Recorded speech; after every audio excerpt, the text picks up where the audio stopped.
আসসালামু আলাইকুম। চলমান এই লাইভ ক্লাসে শিক্ষার্থী সহ যারা সংযুক্ত রয়েছেন সকলকে জানাচ্ছি আমার আন্তরিক শুভেচ্ছা। আজকে আমরা 15তম ক্লাসে অংশগ্রহণ করতে যাচ্ছি। ছাত্রছাত্রীবৃন্দ, তোমরা যেখানেই থাকো না কেন অনতি বিলম্বে আমার সাথে এসে এই ক্লাসে যোগ দাও। আজকে আমরা আমাদের শেষ ক্লাসে উপনীত হতে যাচ্ছি। এই ক্লাসটা থেকে আমরা যে বিষয়গুলো নিয়ে আজকে আলোচনা করব সেই বিষয়গুলোর দিকে আমি যাচ্ছি। ইন্ডাকশন ও ডাইইলেকট্রিক হিটিং এর কিছু অংশ আমরা আগে আলোচনা করেছিলাম। আজকে বাকি অংশটুকু আলোচনা করে আমরা আমাদের সিলেবাসের অংশটুকু শেষ করব। ইন্ডাকশন হিটিং ডাইইলেকট্রিক হিটিং এর সংজ্ঞা নিয়ে আমরা আলোচনা করেছি। আজকে আমরা ম্যাক্সিমাম যে অংশটুকু পড়ব সেটা হচ্ছে ডাইইলেকট্রিক হিটিং এর। ইন্ডাকশন হিটিং এর মূলনীতিগুলো আমরা গত ক্লাসে শেষ করেছিলাম। এই জায়গা থেকে আমরা বিদায় নিয়েছিলাম। এখানে যে বিষয়টা ছিল effect of frequency on induction heating, উপরে রয়েছে দেখো ইন্ডাকশন হিটিং এর অ্যাপ্লিকেশন।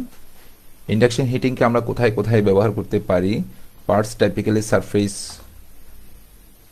হার্ডেন্ড and tempered. এই gear, shafts, valves, machine tools, hand tools, bearing, structural members, spring, steel, chain links, এগুলোতে parts typically through hardened and টেম্পারের জন্য ব্যবহার করা হয়। Parts typically annealed, aluminium strip এবং স্টিল স্ট্রিপ। অ্যানেলড মানে হচ্ছে পান দেওয়া। এই সমস্ত জায়গায় আমরা ইন্ডাকশন হিটিং এর অ্যাপ্লিকেশনগুলো দেখতে পাই। এরপর আমরা দেখেছিলাম যে large solid state power supplies and applications area, কোথায় কোথায় আমরা power supply, high frequency power supply ব্যবহার করে এবং তার ফ্রিকোয়েন্সি রেঞ্জটা কত। লো ফ্রিকোয়েন্সির ক্ষেত্রে আমরা দেখেছিলাম 50 hertz to 3 kilo hertz. Medium ফ্রিকোয়েন্সির ক্ষেত্রে দেখেছিলাম 3 kilo hertz to 60 kilo hertz. High frequency বা রেডিও ফ্রিকোয়েন্সির ক্ষেত্রে দেখেছিলাম অ্যাবাভ 60 কিলো হার্জ। এই ফ্রিকোয়েন্সিতে যে পাওয়ারটা আমরা ডেলিভারি দিতে পারি সেটা হচ্ছে up to 30 megawatt. Medium frequency রেঞ্জে দিতে পারি আপ টু 5000 কিলোওয়াট এবং হাই ফ্রিকোয়েন্সি রেঞ্জে দেখা যাচ্ছে 1800 কিলোওয়াট। এটা ম্যাটেরিয়ালস মেল্টিংয়ের জন্য এবং মাছ হিটিংয়ের জন্য ব্যবহার করা হয়। আর মিডিয়াম ফ্রিকোয়েন্সি মাছ হিটিং এবং হিট ট্রিটমেন্টের জন্য ব্যবহার করা হয়। এটা হচ্ছে heat treating, bonding, brazing and tube ওয়েল্ডিংয়ের জন্য এই হাই রেডিও ফ্রিকোয়েন্সি বা হাই ফ্রিকোয়েন্সিকে ব্যবহার করা হয়ে থাকে। এখান থেকে আমরা চলে যাই আমাদের পরবর্তী অংশে। আজকে আমরা যেটা পড়ব, list the effect of frequency on induction and dielectric heating এর মধ্যে আমরা এখানে কি দেখেছি? ইন্ডাকশন হিটিং এর ফ্রিকোয়েন্সি ইফেক্ট, যে magnetising force, resistivity rho, relative permeability mu আর এর জন্য ইউনিট ভলিউমের তাপমাত্রার পরিমাণ হলো ফ্রিকোয়েন্সির বর্গমূলের সমানুপাতিক। কি বলেছি? Magnetizing force H, resistivity rho আমরা এখানে দেখতে পাচ্ছি। এই যে ফ্রিকোয়েন্সি এখানে রয়েছে, এখানে রুট ওভার রয়েছে, এটা বর্গমূল, ঠিক আছে?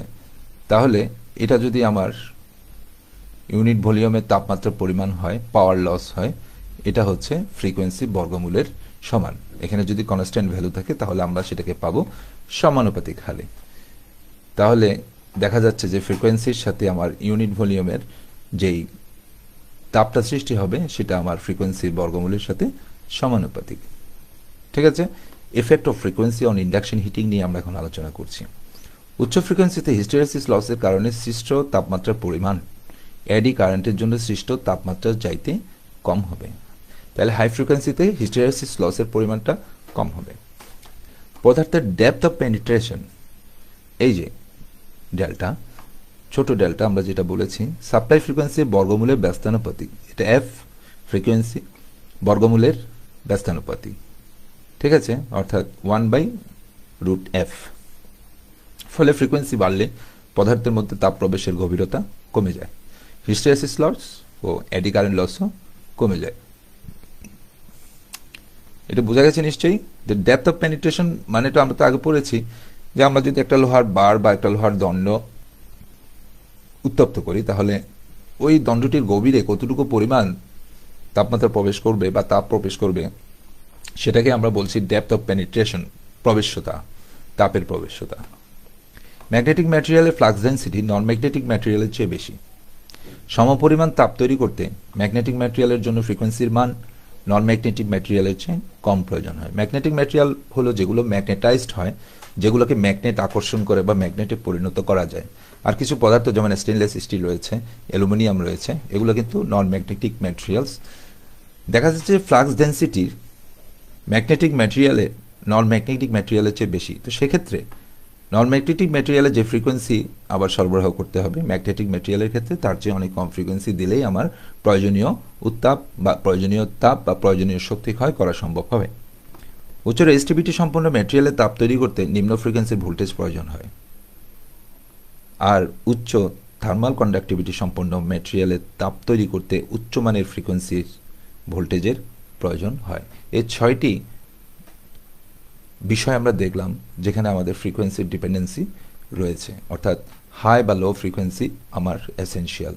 এই 6টা বিষয়ে আমরা যদি ফোকাস করি তাহলে সেই বিষয়টা আমাদের কাছে পরিষ্কার হয়ে যায়। এখন আসি ইন্ডাকশন হিটিংয়ে সোর্স ভোল্টেজের প্রভাব। আমরা তো ভোল্টেজ দেব, ভোল্টেজের ফ্রিকোয়েন্সি থাকবে, তাহলে ভোল্টেজ বাড়ানো বা কমানোর একটা প্রশ্ন থাকতে পারে। সেক্ষেত্রে আমরা কখন ভোল্টেজ বাড়াবো বা ভোল্টেজ বাড়ালে কী হবে, ভোল্টেজ কম হলে কী হবে, এই বিষয়টা যদি আমরা আলোচনায় আনি তাহলে দেখি কী হয়। দুটো লস আমরা করি, একটা হচ্ছে এডি কারেন্ট লস আর একটা হচ্ছে হিস্টেরেসিস লস। সাপ্লাই ভোল্টেজ যদি বাড়ানো হয় তাহলে ফ্লাক্স ডেফিনেটলি বৃদ্ধি পায়। এডি কারেন্ট হলো ম্যাক্সিমাম ফ্লাক্স ডেন্সিটির বর্গের সমানুপাতিক। এখানে নিয়ে এসেছি বিএম হলো ম্যাক্সিমাম ফ্লাক্স ডেন্সিটির বর্গের সমানুপাতিক হচ্ছে আমার eddy current loss, work for eddy current W E. তাহলে কি পেলাম, এডি কারেন্ট হলো ম্যাক্সিমাম ফ্লাক্স ডেন্সিটির বর্গের সমানুপাতিক। সুতরাং সাপ্লাই ভোল্টেজ যদি বাড়ানো হয় তাহলে ওয়ার্ক পিসের এডি কারেন্ট বৃদ্ধি পায়, ফলে ওয়ার্ক পিসের ম্যাটেরিয়ালের সারফেসের পাওয়ার লস অর্থাৎ তাপও বৃদ্ধি পায়। এক কথায় যদি আমরা বলি, সোর্স এসি সাপ্লাই ভোল্টেজ বৃদ্ধি পেলে ম্যাটেরিয়াল সারফেসে সৃষ্ট তাপ বৃদ্ধি পায়। অর্থাৎ আমি ভোল্টেজ বাড়ালে যে পদার্থটিকে আমি উত্তপ্ত করব সেই পদার্থের সারফেসে তাপ বৃদ্ধি পাবে। কেন বৃদ্ধি পাবে? কারণ ফ্লাক্স ডেন্সিটি, ম্যাক্সিমাম ফ্লাক্স ডেন্সিটির বর্গের সাথে সমানুপাতিক হচ্ছে এডি কারেন্ট। এরপর যদি আমরা আসি, এসি ভোল্টেজ বৃদ্ধি পেলে হিস্টেরেসিস লসও বৃদ্ধি পায়।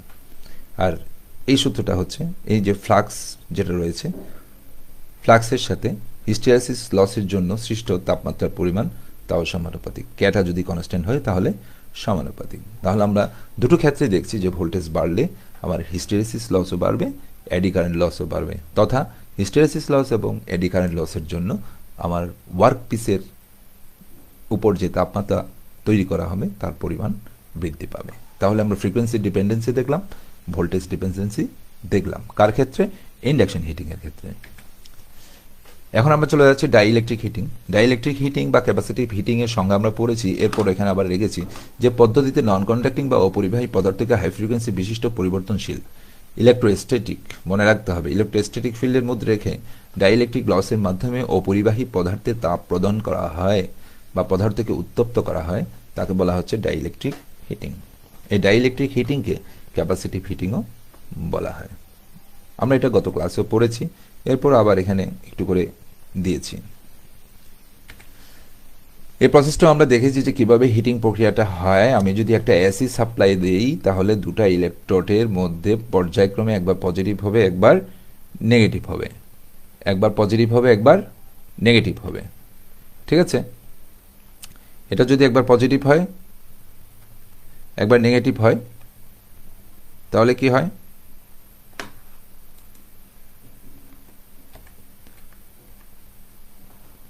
যখন এটা পজিটিভ হচ্ছে তখন সব ইলেকট্রনগুলো ওইদিকে যাচ্ছে, নেগেটিভ চার্জগুলো, যখন এদিকে নেগেটিভ হচ্ছে তখন সবগুলো পজিটিভ এইদিকে আসছে। আমরা কি সেটা দেখতে পাচ্ছি? এই যে চেঞ্জ হচ্ছে,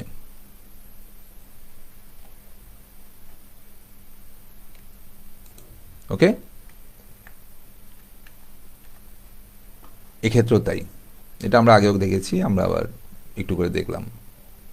তোমরা লক্ষ্য করলে দেখবে যে চেঞ্জ হয়ে যাচ্ছে, এই পোলারিটিটা পজিটিভ হচ্ছে একবার, নেগেটিভ হচ্ছে একবার। যখন পজিটিভ হয় তখন উপরে নেগেটিভ, যখন এখানে নেগেটিভ হয় তখন উপরে পজিটিভ, ওকে? নেক্সট পেজে যাই। যদি একটি সাইনোসয়েডাল ভোল্টেজ একটি খাঁটি ক্যাপাসিটরে আরআরিতে প্রয়োগ করা হয় তাহলে প্রয়োগকৃত ভোল্টেজের সাথে লব্ধি কারেন্ট ঠিক 90 ডিগ্রি কোণে লিডিং অবস্থায় থাকার কথা। অর্থাৎ এখানে যদি একটা ভোল্টেজ প্রদান করা হয় তাহলে কারেন্টটা হবে সরাসরি 90 ডিগ্রি ভোল্টেজের সাথে। এই দুটো প্লেট, কন্ডাক্টিং প্লেট, মাঝখানে একটা ইনসুলেটর, অর্থাৎ এটা একটা ক্যাপাসিটর ফর্ম করা হয়েছে। যদি এটা ক্যাপাসিটর ফর্ম করা হয়, এখানে একটা এসি সরবরাহ যদি দেওয়া হয়, তাহলে এসি যে ভোল্টেজ, সেই ভোল্টেজের সাথে প্রবাহিত কারেন্ট থাকবে 90 ডিগ্রি লিডিংয়ে, এগিয়ে থাকবে। কিন্তু এই ঘটনাটি ঘটবে যদি ক্যাপাসিটরটি পিওর হয়। যদি পিওর না হয়, তাহলে কারেন্টের কিছু অংশ অবশ্যই ভোল্টেজের সাথে 0 ডিগ্রি অ্যাঙ্গেলে বা ইন লাইনে বা ইন ফেজে অবস্থান করবে, যার কারণে পিওর ক্যাপাসিটরে কোনো পাওয়ার লস না হলেও, যেহেতু ক্যাপাসিটর কখনো পিওর হতে পারে না, সে কারণে এখানে একটি পাওয়ার লস হবে। কার জন্য? ভোল্টেজের সাথে ইন ফেজে কারেন্টের যে অংশটি প্রবাহিত হচ্ছে তার জন্য। এ কথাটা এখানে বলা হয়েছে। প্রত্যেক ক্যাপাসিটরে সামান্য ডাইইলেকট্রিক ক্ষয় বা লস আছে। এই ডাইইলেকট্রিক লস বা ক্ষয়ে ক্যাপাসিটর ডাইইলেকট্রিক পদার্থ স্থাপন করা হলে উক্ত পদার্থে সর্বদা কিছু না কিছু তাপীয় উৎপাদনের জন্য যে কোনো অপরিবাহী পদার্থের ডাইইলেকট্রিক ক্ষয়ের ব্যবহার দ্বারা এই ডাইইলেকট্রিক হিটিংয়ের কৌশল গঠিত হয়ে থাকে। আমরা যে ক্যাপাসিটরের কথা বলেছি, একটা কারেন্ট ভোল্টেজ বরাবর যাবে, যাওয়ার কারণে হবে কি এখানে একটা পাওয়ার লস হবে। এই পাওয়ার লসটা হওয়ার কারণে এই জায়গায় যেই পদার্থটিকে রাখা হবে সেই পদার্থটি উত্তপ্ত হবে বা পদার্থের মধ্যে তাপ সৃষ্টি হবে। এই থিওরিটাকে কাজে লাগিয়ে কিন্তু ক্যাপাসিটিভ হিটিংটি কার্যকরী করা হয়। আমরা এখন ইকুয়েশনে আসি। চিত্রে ইলেকট্রোডদ্বয় একটি ক্যাপাসিটরের দুটি পাতের ন্যায় কাজ করে। এই দুটো ইলেকট্রোড একটা ক্যাপাসিটরের দুটো পাতের ন্যায় কাজ করছে। এদের মধ্যে লোড ডাইইলেকট্রিক পদার্থ হিসাবে অবস্থান করে। এখানে যে লোডটা আছে এটা একটা ডাইইলেকট্রিক পদার্থ, যেমন কাঁচ হতে পারে, বাঁশ হতে পারে, কাপড় হতে পারে, পলিস্টার হতে পারে, প্লাস্টিক হতে পারে, যার মধ্যে দিয়ে কোনো কারেন্ট প্রবাহ হয় না। ক্ষুদ্রাকারের একক ঘন বিশিষ্ট ডাইইলেকট্রিক ম্যাটেরিয়াল, একক ঘন বলতে দৈর্ঘ্য, প্রস্থ, উচ্চতা সব ধরতে পারি 1 সেন্টিমিটার, একক ঘনক বলেছি, যার প্রত্যেক পার্শ্বের দৈর্ঘ্য delta L. Delta L, delta বলা হয়েছে ক্ষুদ্র, এবং প্রত্যেক পরিবর্তনশীল বিদ্যুৎ ক্ষেত্রের মধ্যে যদি স্থাপন করা হয়, এটি যদি একটি পরিবর্তনশীল বিদ্যুৎ ক্ষেত্রের মধ্যে স্থাপন করা হয়, তাহলে আমরা ধরে নেই দুই প্রান্তের মধ্যে ভোল্টেজ হলো ডেল্টা ই। তাহলে এখানে প্রতি অংশের দৈর্ঘ্য হচ্ছে ডেল্টা এল, এবং এখানে যেই বিদ্যুৎ ক্ষেত্রের মধ্যে স্থাপন করা হয়েছে দুই প্রান্তের বিভব পার্থক্য বা পোটেনশিয়াল ডিফারেন্স বা ভোল্টেজ হচ্ছে ডেল্টা ই। ইলেকট্রোস্ট্যাটিক বলরেখা লম্বালম্বিভাবে বিরাজ করছে। এই যে ইলেকট্রোস্ট্যাটিক ফ্লাক্স যেগুলোকে বলা হচ্ছে, এগুলো লম্বালম্বিভাবে দুইটি প্লেটের মধ্যে অবস্থান করছে। কিভাবে? লম্বালম্বিভাবে, অর্থাৎ 0 ডিগ্রিতে, আড়াআড়িভাবে হলে হতো 90 ডিগ্রিতে। তাহলে উক্ত পদার্থের মধ্যে যে ক্যাপাসিটেন্সটা তৈরি হবে, সেই ক্যাপাসিটেন্সের মান হবে কত? C epsilon A divided by T. ডিটা হচ্ছে দুটি প্লেটের ডিস্টেন্স, যেটাকে আমরা ডেল্টা এল দ্বারা সূচিত করেছি, ডেল্টা এল। এ হচ্ছে এরিয়া, যেহেতু এটা একটা ঘনক, তাহলে এরিয়া কি হবে? এরিয়ার সমান আমরা কি সূত্র পাই দেখি। এখানে আসছে যে পুরুত্ব, এরিয়া, ঠিক আছে, আর এটা হচ্ছে আপেক্ষিক ডাইইলেকট্রিক কনস্ট্যান্ট। ওকে, এই এরিয়ার জন্য আমরা যেটা পাচ্ছি,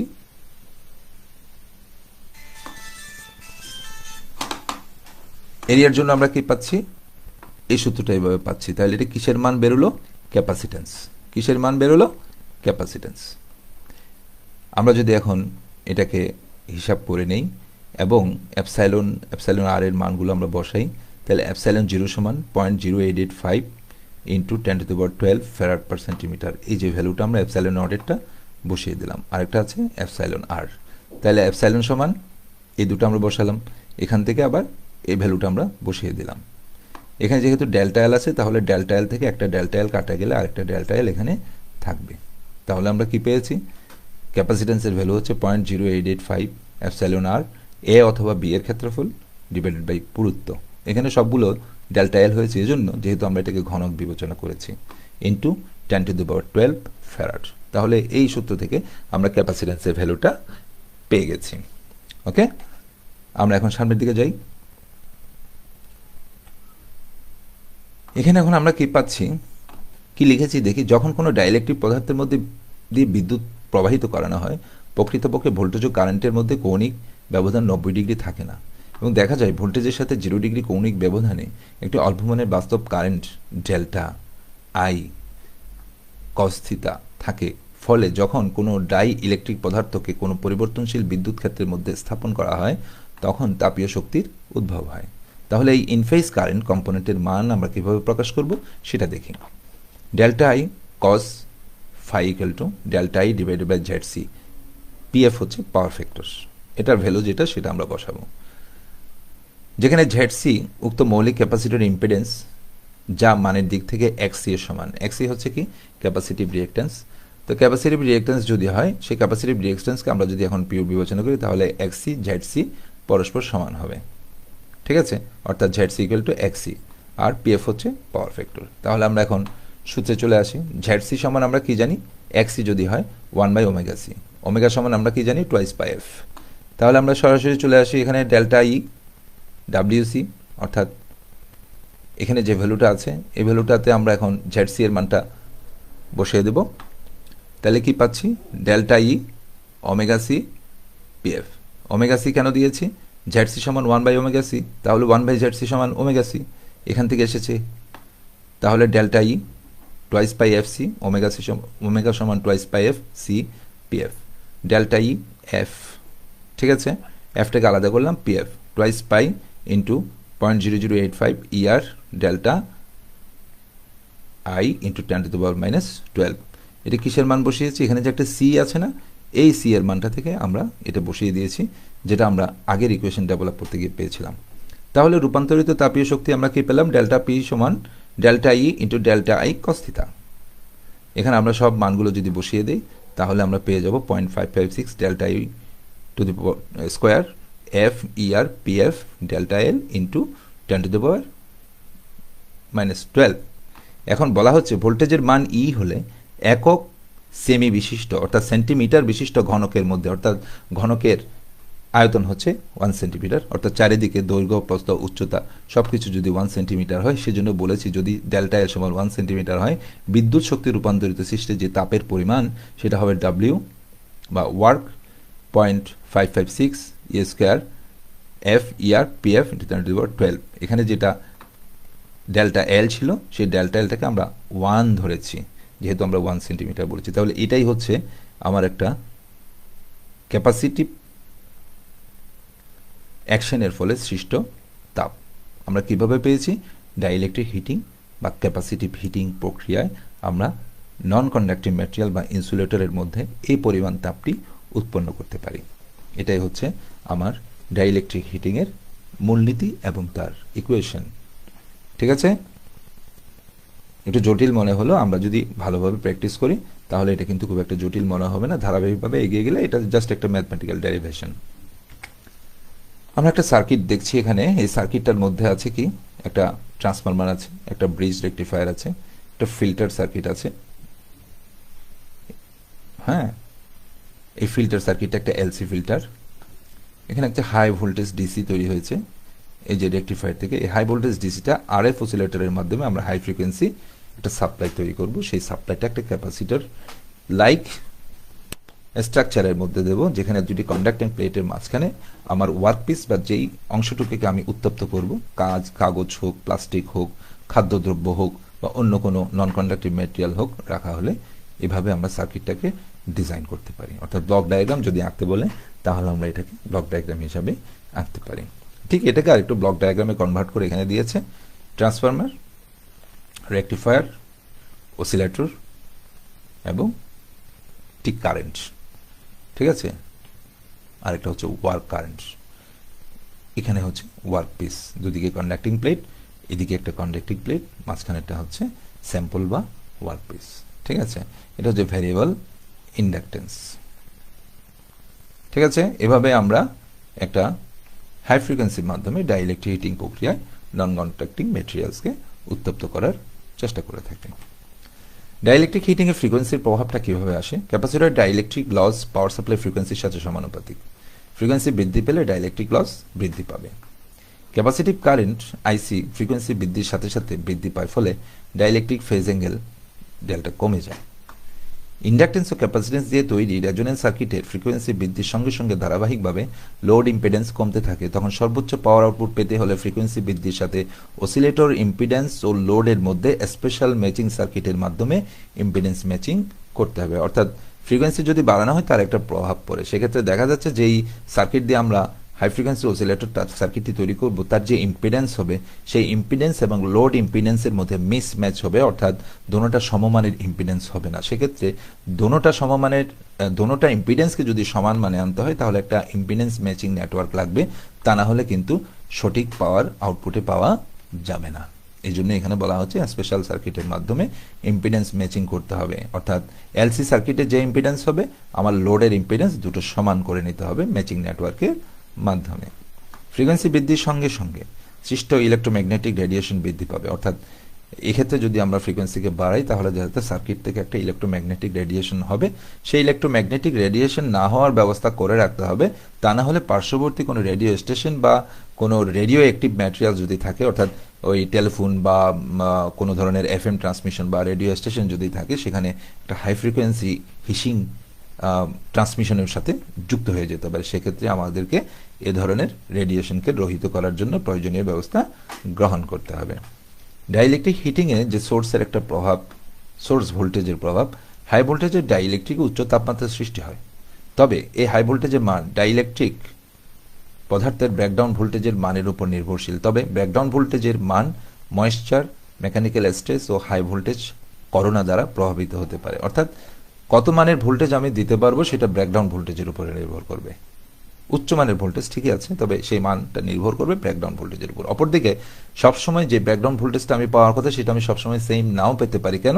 ময়েশ্চার, মেকানিক্যাল স্ট্রেস বা হাই ভোল্টেজ করোনা দ্বারা কোনো ডাইইলেকট্রিক ম্যাটেরিয়ালসে ব্রেক ডাউন ভোল্টেজ প্রভাবিত হতে পারে। সেটা লক্ষ্য রেখেই, সেই ক্যারেক্টারিস্টিক্সকে লক্ষ্য রেখেই আমাকে হাই ভোল্টেজ নির্ধারণ করতে হবে কত দিয়ে আমি তাকে উত্তপ্ত করব। ডাইইলেকট্রিক লস সরাসরি সাপ্লাই ভোল্টেজের বর্গের সাথে সমানুপাতিক। স্বাভাবিক পরিবেশে ভোল্টেজ গ্রেডিয়েন্টের মান 18 কিলোভোল্ট পার মিটার রাখা হয়। ঠিক আছে, এটা হচ্ছে ডাইইলেকট্রিক হিটিংয়ে সোর্স ভোল্টেজের প্রভাব। ইন্ডাকশন হিটিংয়ে ডাইইলেকট্রিক হিটিংয়ের ফ্রিকোয়েন্সি নির্বাচন আমরা কিভাবে করব? ইন্ডাকশন হিটিংয়ে তাপমাত্রার প্রয়োগের উপর সাপ্লাই ভোল্টেজের ফ্রিকোয়েন্সি নির্বাচন করা হয়। আমরা মেল্টিং করলে এক ধরনের ফ্রিকোয়েন্সি হবে, ফর্জিংয়ে এক ধরনের ফ্রিকোয়েন্সি হবে, অ্যানেলিংয়ে এক ধরনের ফ্রিকোয়েন্সি হবে, হার্ডেনিংয়ে এক ধরনের হবে, ব্রেজিংয়ে এক ধরনের হবে, সোল্ডারিংয়ে এক ধরনের হবে। তাহলে আমি কিভাবে ফ্রিকোয়েন্সিটা নির্বাচন করব সেটা ডিপেন্ড করছে আমি কি কাজটা করব। এখন যে কাজটা করতে গিয়ে ফ্রিকোয়েন্সিটা আমার কোথায় কোথায় প্রভাবটা ফেলছে, নিম্নোক্ত ফ্যাক্টরসমূহের উপর নির্ভর করে এটা ইন্ডাকশন হিটিংয়ের ফ্রিকোয়েন্সি নির্ধারণ করা হয়। সাইজ অফ দ্য অবজেক্টের চার্জের সাইজ বৃদ্ধি পেলে সাপ্লাই ফ্রিকোয়েন্সির মান কমাতে হবে। পারমিয়েবিলিটি, ম্যাগনেটিক পদার্থের ফ্লাক্স ডেন্সিটির মান নন ম্যাগনেটিক পদার্থের চাইতে বেশি বিধায় সাপ্লাই ফ্রিকোয়েন্সির মান কম রাখা হয়। ডেপথ অফ পেনিট্রেশন, পদার্থের সারফেস হার্ডেনিংয়ের জন্য অগভীর পেনিট্রেশনে সাপ্লাই ফ্রিকোয়েন্সির মান কম রাখা হয়। রেজিস্টিভিটি অফ ম্যাটেরিয়ালস, উচ্চ রেজিস্টিভিটি সম্পন্ন ম্যাটেরিয়ালে ফ্রিকোয়েন্সির মান কম রাখা হয়। থার্মাল কন্ডাক্টিভিটি অফ ম্যাটেরিয়ালস একটা ফ্যাক্টর, যেখানে কোনো পদার্থের থার্মাল কন্ডাক্টিভিটি যদি বেশি হয় সেক্ষেত্রে উচ্চমানের ফ্রিকোয়েন্সি রাখা হয় যাতে থার্মাল কন্ডাক্টিভিটি তার কন্ডাক্টিভিটি অনুসারে কাজ করতে পারে। এটা আমরা ডাইইলেকট্রিক লিখেছি, এটা ডাইইলেকট্রিক হবে না, এটা হবে ইন্ডাকশন হিটিংয়ের ক্ষেত্রে। ঠিক আছে, তাহলে 5টা বিষয়ের উপর ভিত্তি করে আমার ফ্রিকোয়েন্সিকে নির্বাচন করতে হবে। পদার্থের সাইজ, পদার্থের permeability, depth of penetration, resistivity of materials, thermal conductivity of materials. তাহলে দুইটা ফ্যাক্টর এখানে বিবেচনার যোগ্যতা রাখে। একটা হচ্ছে আমি কি কাজ করব, আরেকটা হচ্ছে কোন ধরনের পদার্থ আমি ব্যবহার করব। তাহলে কাজের উপর ভিত্তি করে আমরা ফ্রিকোয়েন্সি নির্বাচন করতে পারি, আবার ব্যবহৃত পদার্থ যেটাকে উত্তপ্ত করা হবে তার উপর ভিত্তি করেও আমাদের ফ্রিকোয়েন্সি নির্বাচন করার প্রয়োজন হতে পারে। এই দুটো ফ্যাক্টর এখানে জড়িত। এরপরে আসছে ইন্ডাকশন হিটিংয়ে ডাইইলেকট্রিক হিটিংয়ের ফ্রিকোয়েন্সি নির্বাচনের টপিক্সের মধ্যে রয়ে গেছে ডাইইলেকট্রিক হিটিংয়ের ফ্রিকোয়েন্সি নির্ধারণ। আমরা আগেরটা পড়েছি, এটা ডাইইলেকট্রিক হবে না, আমি আবারও বলছি এটা হবে ইন্ডাকশন হিটিংয়ের ক্ষেত্রে। এখানে আসছে ডাইইলেকট্রিক হিটিং। ডাইইলেকট্রিক লস ফ্যাক্টরের উপর সাপ্লাই ফ্রিকোয়েন্সির মান নির্ভর করে, অর্থাৎ যে পদার্থ বা যে ডাইইলেকট্রিকটাকে আমি উত্তপ্ত করব তার যে লস ফ্যাক্টর, সেই লস ফ্যাক্টরের উপর ভিত্তি করে আমাকে সাপ্লাই ফ্রিকোয়েন্সির মান নির্ধারণ করতে হবে। কম মানের লস ফ্যাক্টর সম্পন্ন ডাইইলেকট্রিকের জন্য উচ্চ মানের সাপ্লাই ফ্রিকোয়েন্সি ব্যবহার করা হবে। তাহলে কি বুঝলাম? যে সমস্ত পদার্থের লস ফ্যাক্টর কম হবে সেক্ষেত্রে উচ্চ মানের ফ্রিকোয়েন্সি ব্যবহার করার প্রয়োজন হবে। তাহলে যদি লস ফ্যাক্টর বেশি হয় তাহলে আমার ফ্রিকোয়েন্সির মানটাও কমানো হবে। এই বিষয়টার উপর লক্ষ্য রেখেই এখানে ফ্রিকোয়েন্সিটাকে নির্বাচন করা হয় যে কত মানের ফ্রিকোয়েন্সি আমি দেব। মেইন বিষয়টা হচ্ছে লস ফ্যাক্টর, অর্থাৎ ফ্রিকোয়েন্সি নির্বাচন করার আগে আমাকে দেখে নিতে হবে ডাইইলেকট্রিক ম্যাটেরিয়াল যেটাকে আমি উত্তপ্ত করব তার লস ফ্যাক্টরটা কত, কম না বেশি। ওকে, এখন আসি ডাইইলেকট্রিক হিটিংয়ের প্রয়োগগুলো আমরা কোথায় করতে পারি। প্লাইউড কারখানায় সরু কাঠের মধ্যে ব্যবহৃত আঠা জাতীয় পদার্থ শুকানোর জন্য ডাইইলেকট্রিক হিটিং ব্যবহার করা হয়। খাদ্যবস্তু সংরক্ষণ ও মেডিকেল সামগ্রী স্টেরিলাইজ করার জন্য রাসায়নিক কারখানায় বিভিন্ন বস্তু প্রসেসিং করার সময় রাবার ও কৃত্রিম বস্তু প্রস্তুত করার কাজে তরল জাতীয় খাদ্য টিনজাতকরণের পূর্বে ডাইইলেকট্রিক হিটিংয়ের মাধ্যমে তাপ দিয়ে জীবাণুমুক্ত করা হয়। প্লাস্টিক সামগ্রী জোড়া কিংবা প্যাকেজিংয়ে পরস্পরের মধ্যে সেলাই করার কাজে হিটিংয়ের প্রয়োজন হয়। প্রাণীর দেহে ডায়াথার্মি প্রয়োগের সময় ডেইরি সামগ্রী ট্রিটমেন্ট করার কাজে এই হিটিং ব্যবহার করার প্রয়োজন পড়ে। ফাউন্ড্রি শপে বালির পিণ্ডকে কিউরিং করার কাজে ব্যবহৃত হয়। রেয়ন সামগ্রী ডাইং ও হিট ট্রিটমেন্ট করার জন্য এই হিটিং প্রয়োজন হয়। ইলেকট্রিক সেলাইয়ের কাজেও এই ডাইইলেকট্রিক হিটিংয়ের ব্যবহার হয়ে থাকে। ডাইইলেকট্রিক হিটিংয়ে কী কী সুবিধা আমরা পাচ্ছি? এই পদ্ধতিতে বিদ্যুৎ অপরিবাহী পদার্থতে তাপ দেওয়া যায়। বস্তুর ভেতর তাপ সৃষ্টি করা হয় বলে তাপের অপচয় হয়। দ্রুত তাপ উৎপাদন করা যায়। বস্তুটি সুষম হলে উৎপন্ন তাপও সুষম হয়। পরিবেশ দূষণ হয় না। ঠিক আছে, লাস্টে আমরা একটা জিনিস দেখতে পাচ্ছি যে ডিফারেন্স, কিসের ডিফারেন্স বিটুইন ইন্ডাকশন হিটিং এবং dielectric heating. Induction heating is caused by eddy currents in imperfect dielectrics. Dielectric heating depends on the electrostatic effect. The operating frequencies are the order of 200 to 500 kilohertz, অর্থাৎ operating frequency 200 থেকে 500 kilohertz. এখানে operating frequency 1 megahertz থেকে 50 megahertz. এটা হচ্ছে electrostatic ইফেক্টের জন্য, আর এটা হচ্ছে induction heating caused এডি কারেন্টের জন্য। ঠিক আছে, induction heating termed surface heating, কোনো পদার্থের সারফেসটাকে হিটিং করে। ডাইইলেকট্রিকটাকে বলা হচ্ছে ভলিউম হিটিং, পুরো অংশটাকে সে হিটিং করে। The cost of equipment required in induction heating is low. Induction হিটিংয়ে ব্যবহৃত যন্ত্রপাতিগুলোর কস্ট লো, আর cost of equipment required in dielectric heating comparatively high. Induction হিটিংয়ের চেয়ে ডাইইলেকট্রিক হিটিংয়ের যন্ত্রপাতিগুলোর দাম তুলনামূলকভাবে একটু বেশি। The process can develop heat in conductive materials.